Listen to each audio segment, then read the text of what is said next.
nature of the Great Seal is so mysterious that some believe that it came from a supernatural force.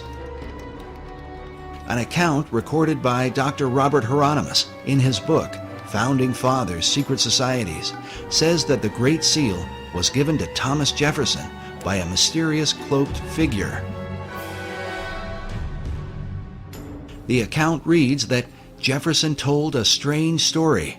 A man approached him wearing a black cloak that practically covered him, face and all, and told him that he, the strange visitor, knew they were trying to devise a seal, and that he had a design which was appropriate and meaningful.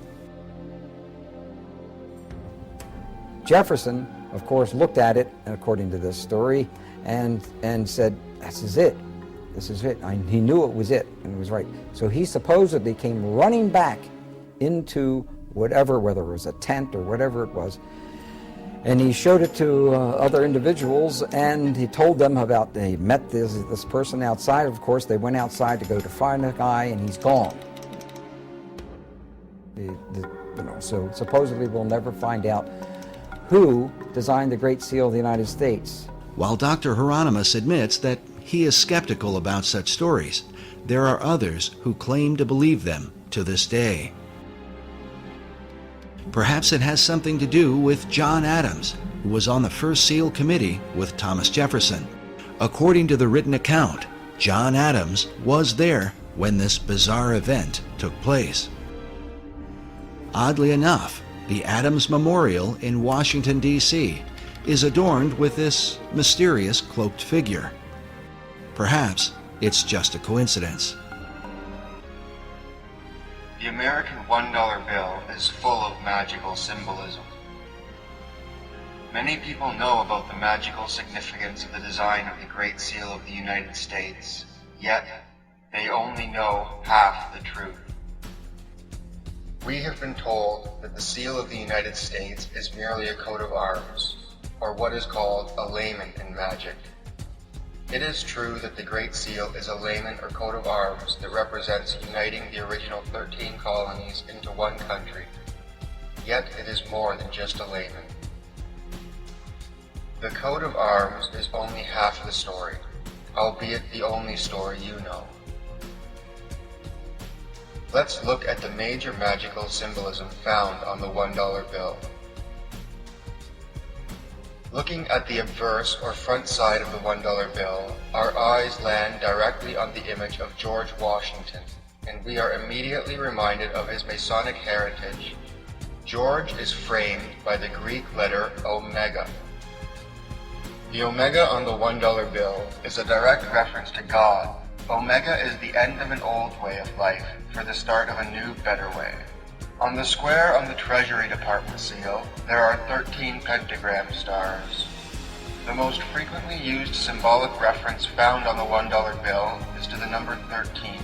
Through the Hebrew system of gematria, letters are broken down into numbers. The words love and unity both equate to the number 13.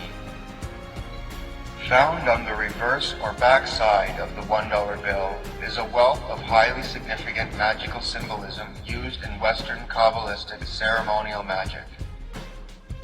On the center of the bill is the only English phrase used on the reverse side. It reads, "In God we trust." "In God we trust" came from a hymn or invocation to the American people by Aleister Crowley. It is an invocation to manifest the new aeon or age and drive America and the world into independence. The real magic takes place on the Great Seal of the United States. On the obverse side of the Great Seal, there are 13 stars above the eagle's head, 13 stripes in the shield, 13 leaves on the olive branch, 13 arrows in the eagle's talon, and then 13 letters in the phrase E pluribus unum, which makes for 2 points on either side of the eagle's head, for the 6 points total of the hexagram. Furthermore, the 13 pentagram stars are united into one hexagram star, symbolizing unity of man or woman with the universe, the unity of the macrocosm and the microcosm. As above, so below. As below, so above. A pentagram represents the microcosm, which is related to a human. A hexagram represents the universe. When a hexagram is superimposed over the pyramid, the letters A, S, M, O, and N are connected. Looking at the reverse of the seal, we are again bombarded with 13. There are 13 letters in the phrase annuit coeptis, and 1, 2, 3, 4, 5, 6, 7, 8, 9, 10, 11, 12, 13 steps in the pyramid. The truncated pyramid with the capstone floating above is also a symbolic merging of the microcosm and the macrocosm. The base of the pyramid represents the microcosm, or human, and the eye in the capstone represents the macrocosm, or universe. The same eye is found on statues of Buddha as his third eye. This is the eye of Horus, the all-seeing celestial eye. The pyramid is a representation of a person sitting in meditation. The capstone or keystone represents the brain. A capstone united with the truncated pyramid to make a complete pyramid represents uniting with one's pineal gland. And of course, many of the people who are into the New Age are into astral projection and in contact with these spirit beings, and there really are spirit beings out there. They refer to them as the masters of wisdom, or the Great White Brotherhood, or the enlightened ones, and they believe that they are guiding society. These are actually demonic forces and demonic beings, and of course they can materialize and disappear. The average individual says, oh, that can't be true. And yet it is true. And when you talk to the people who are dealing with this, they come in contact with this many times.